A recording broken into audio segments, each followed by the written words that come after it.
Sud Radio Berkov dans tous ses états. Le fait du jour. Président turc Recep Tayyip Erdogan, dont l'accord est obligatoire pour une entrée de la Suède dans l'Alliance, a mis une forte pression lundi. Ouvrez d'abord la voie à l'adhésion de la Turquie à l'Union européenne et ensuite nous ouvrirons la voie à la Suède, tout comme nous avons ouvert la voie à la Finlande, a déclaré Erdogan, alors que les négociations entre Ankara et l'UE sont à l'arrêt depuis plusieurs années. Nous sommes en compagnie d'Alexandre Delval, géopolitologue, auteur de La mondialisation dangereuse, publié chez L'Artilleur.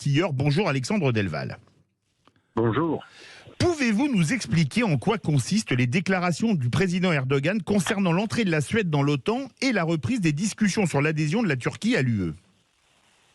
Alors il y a beaucoup de bluffs, mais ce que l'on sait, c'est que même si lui-même l'a nié, l'entrée de la Suède dans l'OTAN, qui était bloquée par la Hongrie et par la Turquie, si elle est débloquée ces jours-ci, ce qui semble être le cas, eh bien on sait que depuis déjà 2021, c'est une négo, comme on dit, qui permettrait le déblocage de la vente des F-16 pour la modernisation de l'armée turque. Donc en fait, morale de l'histoire, c'est qu'Erdogan est un très bon négociateur. On le prend pour un rustre, un fanatique, un islamiste. Il est surtout un populiste pragmatique. C'est une nouvelle forme de populisme, c'est le populisme pragmatique extrêmement élastique. Il passe de l'islamisme au nationalisme, et d'ennemi de la Syrie à l'ami, ennemi de l'Égypte à l'ami. Il change constamment, mais c'est pas juste retourner sa veste. Il sait être élastique et profiter du kairos, le mot de c'est l'ennemi grec, le moment juste, le moment opportun. Et là, il a fait encore une fois un parcours sans faute. Il a été réélu contre toute attente. Il obtient ce qu'il voulait et apparemment la modernisation de l'armée turque va être appuyée par les États-Unis. Je pense que les ventes des F-16 vont être débloquées. Pour ce qui concerne la candidature de la Turquie à l'Union européenne, c'est une autre paire de manches. C'est une autre paire de manches. La candidature de la Turquie à l'heure actuelle, aujourd'hui, à l'Union européenne, a été retenue. Les négociations ont été ouvertes depuis 2005, mais les chapitres de l'acquis communautaire sont bloqués par la Turquie elle-même, qui ne veut pas s'adapter et insérer dans son droit et dans son système législatif le droit européen. Donc ça, c'est un blocage total qui est du fait de la Turquie, et ça ne se négocie pas en échange de l'OTAN. Biden lui-même l'a rappelé, et bien entendu, Olaf Scholz a été beaucoup plus clair que Luc Michel, qui lui a fait de la diplomatie et de la concession verbale, mais sans aucune conséquence. Justement, les USA ont toujours soutenu l'entrée de la Turquie dans l'UE. Sont-ils à la manœuvre ? Alors, ils ne sont plus trop à la manœuvre. C'était une constante, le soutien de la Turquie à l'UE. C'était une constante sous George Bush père, George Bush fils, Barack Obama, et ensuite, et même depuis Clinton, on peut dire, parce que ça date des années 90. La candidature turque a été formulée en 87. Elle a été bloquée par Helmut Kohl longtemps. Elle a été réouverte, d'ailleurs, comme par hasard, lors du 50e anniversaire de l'OTAN en 1999. Et elle a été effective, acceptée en 2004 et ouverture des négociations en 2005, avec constamment un double appui, assez étonnant, mais en fait pas tant que ça, américain et anglais. Les Anglais qui ne sont plus dans l'Union européenne, et c'était écrit déjà à l'époque, et les Américains qui n'ont jamais été membres de l'Union européenne. C'est assez stupéfiant de voir que c'est les anglo-saxons qui ont le plus poussé cela, et c'est l'Angleterre qui avait d'ailleurs présidé l'Union européenne au moment de l'ouverture des négociations avec la Turquie. C'est une constante parce que la Turquie, elle a un pouvoir de nuisance énorme. Elle a 50 ogives nucléaires américaines sur son sol, sur la base d'Imsirlik. Et donc elle a un pouvoir de nuisance qu'elle négocie très cher. Et c'est pour ça qu'on n'a pas pu empêcher l'ouverture des négociations, mais ce qui est paradoxal, avec un pays dont on sait depuis toujours qu'il ne remplit pas les conditions et qui pourra certainement jamais rentrer dans l'Union européenne, pour une raison très simple, il envahit un membre de l'Union européenne qui est Chypre. Et depuis 1974, c'est-à-dire que ça fait pratiquement 50 ans. Hein. Alors 74, c'était l'accord d'association, mais la première demande de la Turquie à l'adhésion, c'était 87. Ah non, je parlais de l'invasion de Chypre, c'est 74. Oui, absolument. Opération Attila, 74, sous les nationalistes kémalistes et extrême droite qui étaient au pouvoir en coalition à l'époque. Absolument, on ne parlait pas de la même date. La Suède, pas de souci, Alexandre Delval. La Suède, c'est un pays neutre. Quelle est sa réaction suite, on va dire, à l'accord donné par Erdogan, qui n'est pas franchement le pays le plus neutre et le plus glamour qui existe ? Eh bien, en fait, c'est une victoire essentielle pour l'OTAN. qui va pouvoir bloquer littéralement la Russie dans son nord. C'est la fameuse doctrine du cordon sanitaire. C'est une victoire extraordinaire pour l'OTAN. C'est un échec total, historique, géopolitique, terrible du point de vue russe, qui a toujours eu cette phobie de l'encerclement et du blocage des mers. Et c'est là que Poutine n'est pas un grand stratège, parce que voilà ce qu'il a obtenu, c'est que la mer Baltique devienne un lac atlantiste.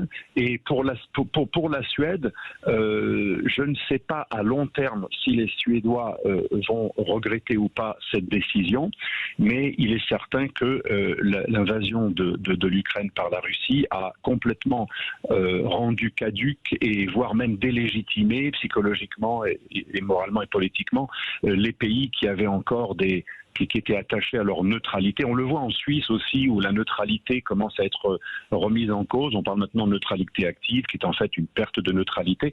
C'est le grand échec des pays réellement neutres et non alignés au sein du camp occidental. Par contre, c'est la victoire des non alignés au niveau mondial. Mais au niveau occidental, être non aligné ou neutre aujourd'hui apparaît pratiquement comme une trahison. Et comme l'émotion est extrêmement importante, eh bien, le moment était opportun pour les Américains, les Anglais, les Polonais et pour l'OTAN, pour faire plier les derniers pays qui étaient capables d'être neutres et qui donnaient à la Russie justement une plus grande profondeur stratégique. C'en est terminé pour le Nord. Ensuite, on verra ce qui se passera. Comment sera l'attitude des Turcs concernant le verrou sud, c'est-à-dire la mer Noire. Là, c'est une autre paire de manches. La mer Noire, c'est un enjeu stratégique puisque la Turquie peut bloquer la mer Noire par les deux détroits, le Bosphore et les Dardanelles, bien connus par ceux qui connaissent la Première Guerre mondiale, avec une bataille terrible, notamment celle des Dardanelles. Et la Russie a une de ses flottes, elle a 4 flottes de mémoire, qui est sur la mer Noire. Est-ce que ça ne risque pas, entre l'adhésion d'un pays neutre sur la Baltique, la Suède, la Turquie, qui peut bloquer maintenant la flotte russe de la mer Noire, est-ce que ça ne va pas faire monter, on va dire encore, la tension dans la géopolitique mondiale ?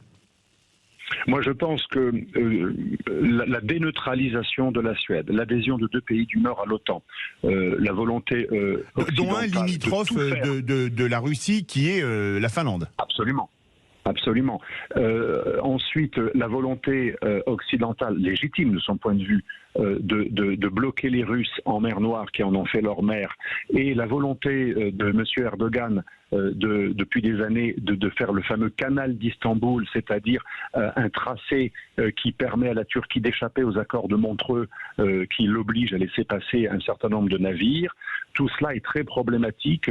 Si la Turquie obtient ce qu'elle veut pour son intérêt national et la modernisation de son armée, et d'autres concessions comme par exemple un protectorat en Syrie où elle pourra faire une épuration ethnique qu'elle a déjà commencé et mettre les réfugiés syriens qu'elle a sur son sol dans le nord de la Syrie. Si elle obtient un certain nombre de concessions extrêmement importantes, et bien sûr y compris à Chypre, et une redistribution des frontières, une redéfinition des frontières maritimes et des zones économiques exclusives en Méditerranée orientale où la Turquie convoite le gaz et le pétrole offshore grec et chypriote, il est probable que la Turquie, comme elle l'a fait avec Bachar el-Assad jadis, trahisse, elle a déjà fait une petite trahison d'ailleurs récemment, trahisse son soi-disant allié russe. On l'a bien vu avec les combattants de Azov. Erdogan s'était personnellement engagé sur son honneur pour ne pas les renvoyer, leur permettre de regagner le territoire ukrainien. Donc en fait aujourd'hui c'est un double échec au nord et au sud pour Erdogan. Un échec avec la Turquie qui le trahit et un échec avec des pays neutres depuis 50 ans qui rejoignent l'OTAN. C'est un véritable cauchemar d'un point de vue russe. Ils obtiennent exactement tout ce qu'ils craignaient et l'inverse de ce qu'ils ont voulu faire lors de l'ultimatum de décembre, vous savez, 2021, lorsque Poutine avait exigé que l'OTAN se retire aux frontières de 97. C'est un échec total. Quel rôle y joue Erdogan dans la guerre en Ukraine ? Parce que vous êtes un éminent géopolitologue. Quel jeu joue-t-il ? Il joue un jeu incroyable. Depuis le début du conflit, même depuis le milieu des années 2000, Erdogan, dans une logique pan-turquiste, soutient beaucoup les Tatars de Crimée, qui sont entre guillemets les autochtones, ou plutôt, il y en avait d'autres avant, mais avant que les Russes deviennent majoritaires, il y avait une présence turco-tatare. Ce sont des musulmans tatars, ethnie, donc membres des peuples turcophones. Erdogan, pour la politique intérieure et pour satisfaire ses nationalistes, il soutient beaucoup les Tatars de de Crimée. Donc il soutient la Crimée, l'autonomie de la Crimée au sein de l'Ukraine contre l'invasion turque. Il a condamné l'invasion turque. Il soutient régulièrement les Ukrainiens. Il a condamné l'invasion russe, lapsus. Il soutient énormément les Ukrainiens avec les drones. Il a même donné des licences d'exploitation aux Ukrainiens pour fabriquer les drones turcs.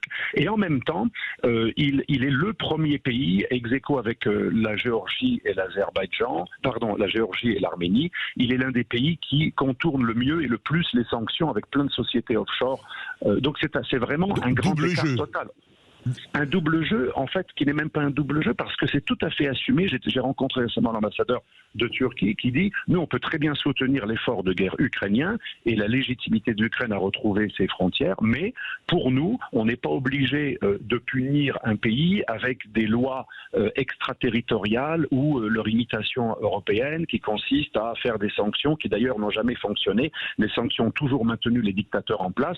Le point de vue turc, en plus, est assez habile. On aide les Ukrainiens, et beaucoup, on était même les premiers pratiquement à les aider bien avant d'autres, mais on n'a pas envie que ça nuise à notre économie. Nous, le gaz russe, on trouve que c'est très utile pour notre économie, et aussi le blé. Pourquoi on se ferait harakiri? On n'est pas des Européens. Et là, très souvent, Erdogan ironise, les Européens, c'est leur droit d'être suicidaires. Il a aussi ironisé sur l'Europe LGBTiste qui jamais ne pourra séduire le peuple turc. Quand il a été élu, il a dit « Nous, on ne sera jamais LGBTiste ». Il ironise très souvent sur l'Europe en voie de putréfaction, l'Europe molle, l'Europe faible, l'Europe lâche, tout ce que vous voulez. Et malheureusement, son cynisme est assez payant et son double jeu est assez payant parce qu'il obtient des choses des Russes quand il menace de se rapprocher des Américains et il obtient des choses des Américains quand il les menace de se rapprocher des Russes. Et il obtient à chaque fois des deux côtés des concessions. C'est extraordinaire. On le voit en Syrie avec les Kurdes. Il a obtenu des deux côtés des concessions. Mais en vous entendant, vous parlez du nord de la Syrie, vous parlez des Tatars de Crimée. Alors la Crimée ne faisait pas partie de l'Empire ottoman, mais un tout petit peu plus de 100 ans après la dissolution de l'Empire ottoman, c'était suite au traité, on a dissous l'Empire allemand, austro-hongrois et allemand avec les traités de Versailles, Sèvres et Trianon. Et est-ce que quelque part, il ne voudrait pas refaire l'Empire ottoman ? Alors en fait, il veut faire deux choses, vous avez raison de souligner. Les Tatars, c'était plutôt une logique pan-turquiste qui est en politique interne très présente en Turquie. On parle souvent des Tatars. Il y a des peuples turcophones d'Asie centrale. Et oui, et je montre à mes étudiants souvent une carte géopolitique turque extrêmement fascinante, mais en même temps inquiétante, qui dépeint dans le monde turcophone tous les pays turcophones, donc 6 pays turcophones, en comptant l'Asie centrale, l'Azerbaïdjan, la Turquie, Kazakhstan, etc., plus les Tatars de Crimée, les Tatars de Russie, qui sont quand même 15% de la population, c'est énorme, y compris les Ouïghours de Chine et d'autres peuples turciques en Irak, dans les Balkans, en Syrie. C'est un véritable double projet qui n'est pas que néo-ottoman, parce que les Ottomans, ils avaient surtout conquis des peuples européens et des peuples arabes, mais c'est aussi le projet cher à ceux qui ont fait le génocide arménien, c'est les jeunes Turcs qui avaient un projet pan-turquiste ou pan-touranien. Donc il y a deux grands mythes, il existe deux grands mythes impérialistes en Turquie. Le mythe pan-ottoman qui donne à la Turquie le rôle de contrôle des peuples musulmans d'Europe et du Proche-Orient. Et il y a le projet pan-turquiste qui lui est un projet presque racial, c'est les peuples turcophones et d'ethnie turque, soi-disant, même si en fait ce mot est un peu douteux parce que les Turcs d'aujourd'hui de Turquie n'ont rien à voir avec les Turcs qui venaient d'Asie. Mais ce double projet est le projet d'Erdogan, puisqu'Erdogan, il vient d'un parti islamiste nostalgique de l'Empire ottoman, mais qui est allié à l'extrême droite des Lougris, dont le parti s'appelle MHP, qui lui adhère au mythe du pan-turquisme racial et linguistique. Donc en fait, la Turquie est extrêmement elle est doublement impériale aujourd'hui et irrédentiste, et donc elle est un véritable casse-tête. Même les États-Unis en sont conscients, et pour une fois, peut-être que les États-Unis auront un rôle pacificateur parce qu'ils demandent aux Turcs aussi d'être un peu moins menaçants en Méditerranée et dans leur sud et moins irrédentistes en échange justement de débloquer des ventes d'armes américaines à la Turquie. Une dernière question pour une réponse courte. La France va livrer des Scalp, des systèmes conventionnels à longue portée, des missiles de croisière de longue portée, plus de 500 km à l'Ukraine. Est-ce qu'avec l'adhésion de la Suède dans l'OTAN, on n'est pas vraiment en train d'assister à une montée de la tension ? Moi, je pense qu'on est déjà en guerre OTAN-Russie, je l'ai dit sur vos ondes. On peut le trouver positif ou négatif, mais je pense que c'est difficilement contestable quand on envoie des armes. Et plus que le budget de la défense français en moins d'1 an, je parle juste la première année, l'équivalent du budget de la France a été envoyé à l'Ukraine et maintenant on l'a dépassé. Quand on envoie tant d'armes qui vont tuer objectivement des Russes, alors je dis pas, faut plaindre les Russes, pas du tout, mais c'est objectif. Quand on envoie des armes pour tuer l'adversaire, ça ressemble quand même beaucoup à une entrée en guerre. Sauf qu'on ne le dit pas. Mais récemment, une ancienne chercheuse du secrétariat général de la Défense nationale, Anna Pouvreau, a écrit un article dans notre revue Le Dialogue.fr où elle montre qu'on nous prépare progressivement, pratiquement à une entrée en guerre de l'OTAN contre la Russie. C'est ce que souhaitent les Polonais. Heureusement, les Américains freinent. Mais il y a des voix à l'intérieur même des pays de l'OTAN qui préparent le voulant ou le subissant en tout cas, qui nous préparent à un affrontement direct OTAN-Russie, parce qu'à un moment la Russie va finir par déclarer la guerre à l'OTAN. Alors elle le fera peut-être pas parce qu'elle n'est pas en position de force, mais de facto, pour les Russes, l'OTAN a déjà déclaré la guerre à la Russie, et de leur point de vue, c'est difficilement niable. Merci beaucoup Alexandre Delval, géopolitologue, auteur de La mondialisation dangereuse chez l'Artilleur.